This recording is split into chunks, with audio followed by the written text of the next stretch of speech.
Welcome to ME 180. Today I'm going to talk about communicating over the phone.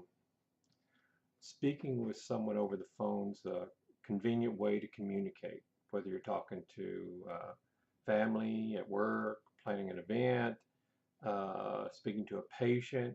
You should learn how to speak to someone over the phone in a way that will maximize communication effectiveness and cut down on any miscommunication or misinterpretation or misunderstanding.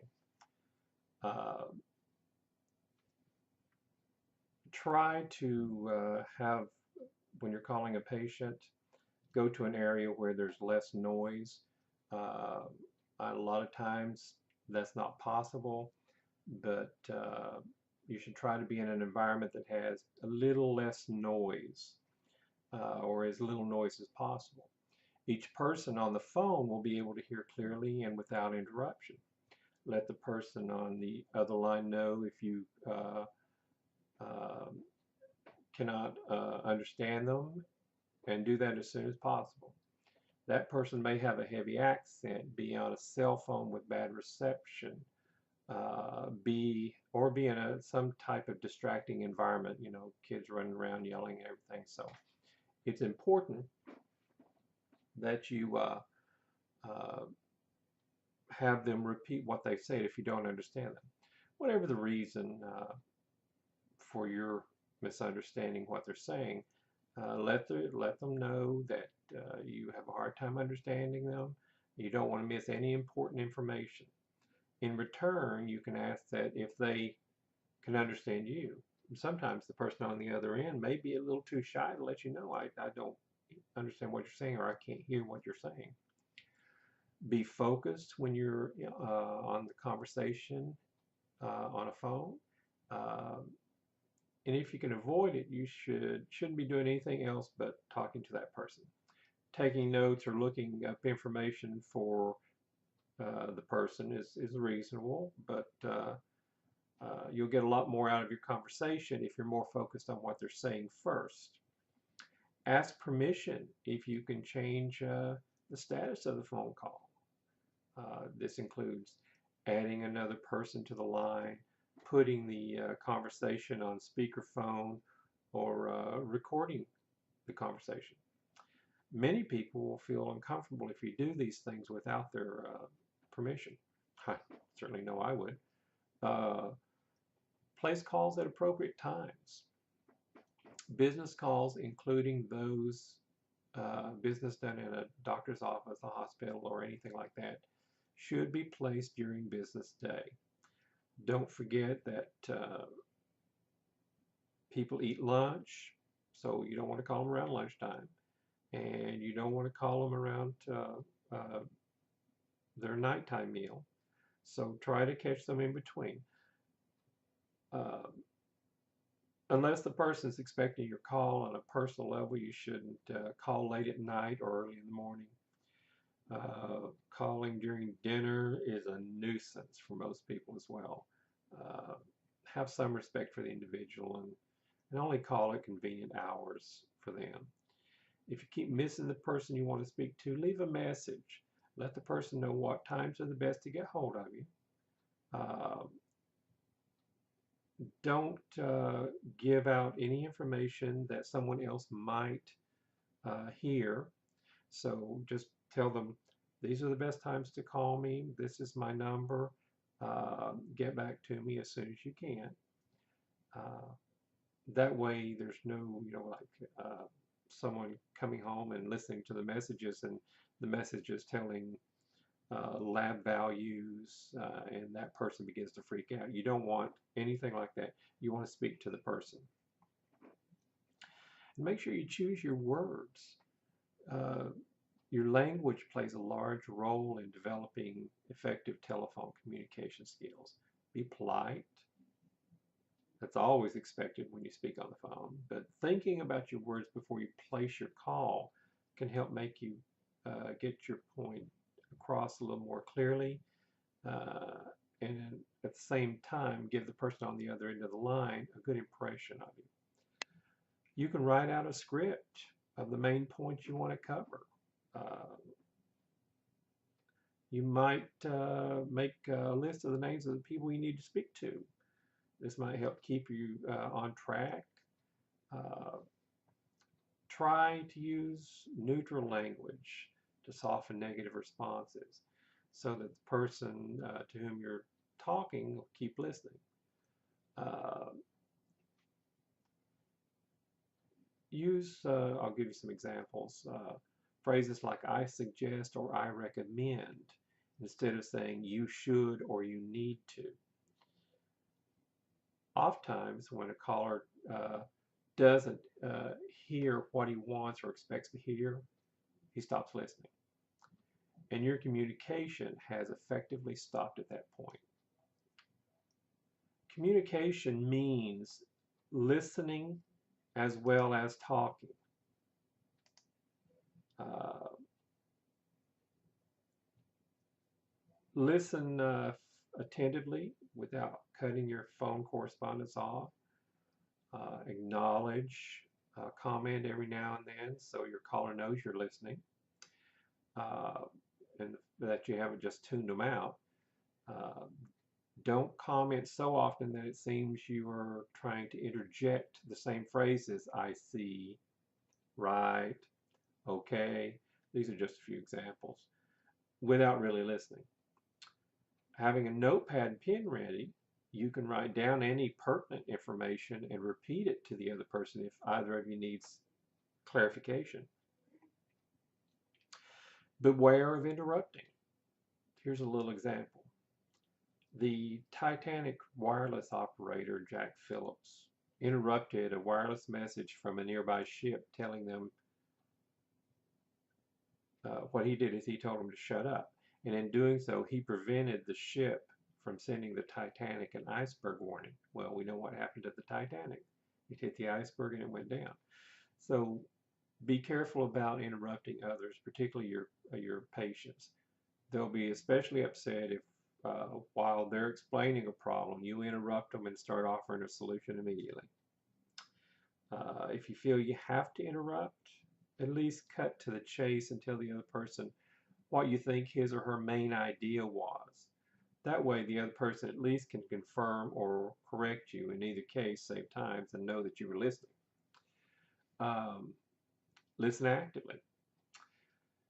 Did you ever get the feeling when talking to somebody that you were really talking to a wall? Uh, the person may have heard you, but didn't give you any indication at all the whole conversation.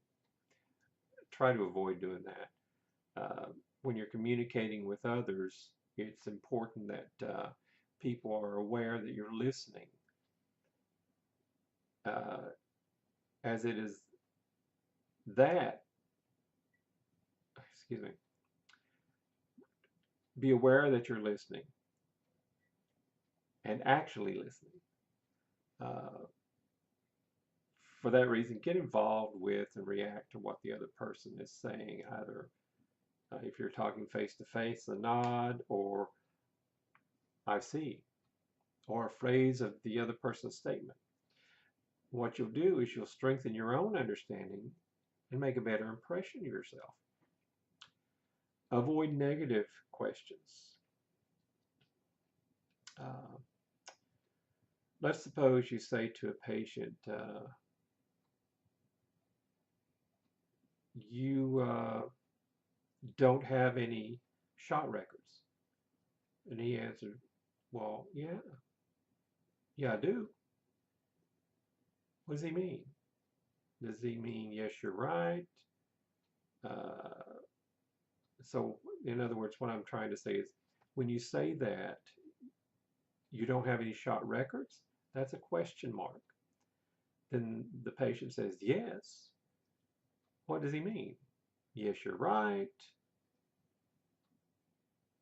I have records, or I don't have records, or yes, I do have records. So asking a negative question creates some confusion. It's clear if you phrase the question positively.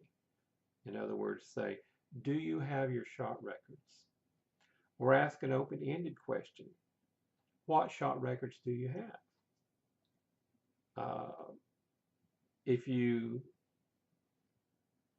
have to use the negative, try a question like, am I correct in understanding that you do not have your inoculation records? And by the way, that's what I meant when I said shot records.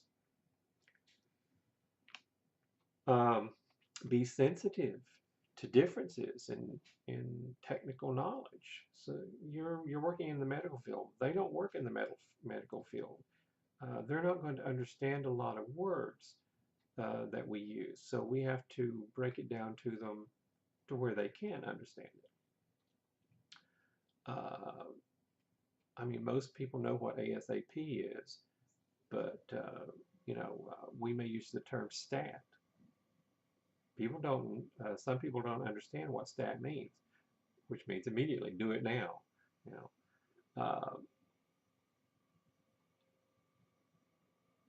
use analogies that explain the concepts that you're trying to get across.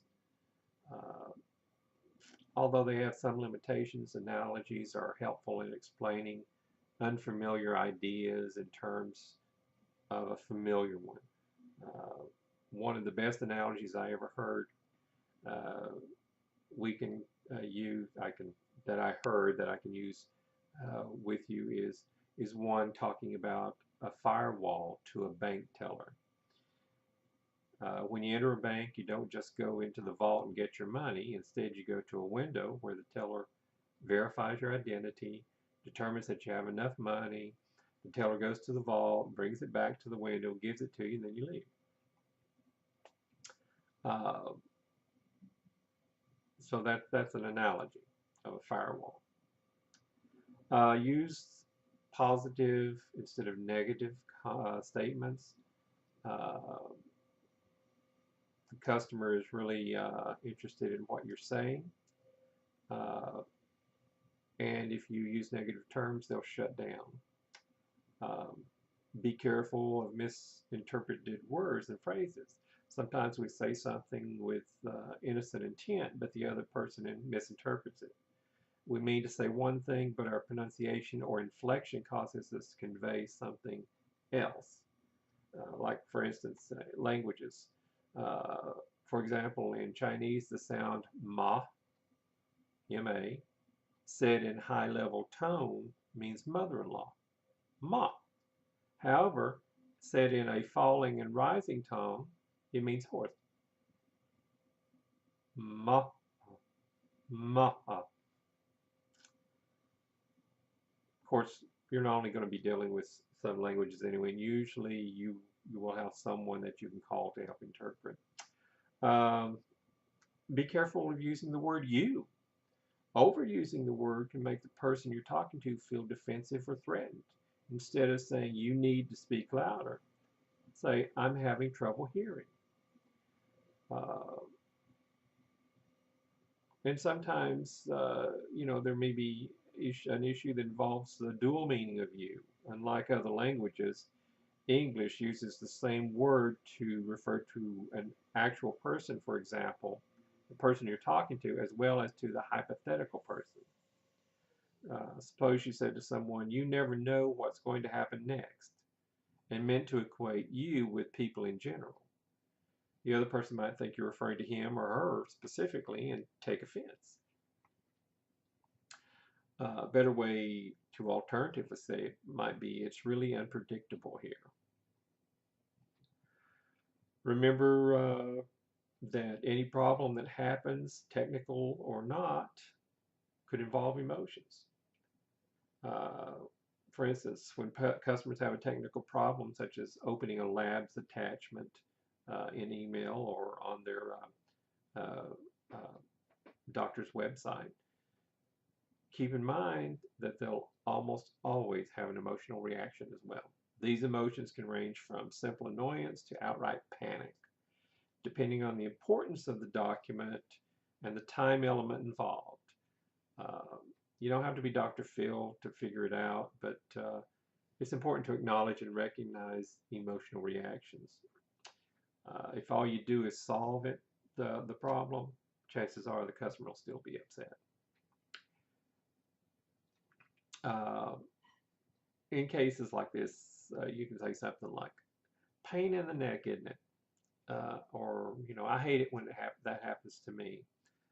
And that lets the customer know that they're not uh, uh, being dismissed and that, you're taking them seriously. Anticipate your customer or patient's objections and questions.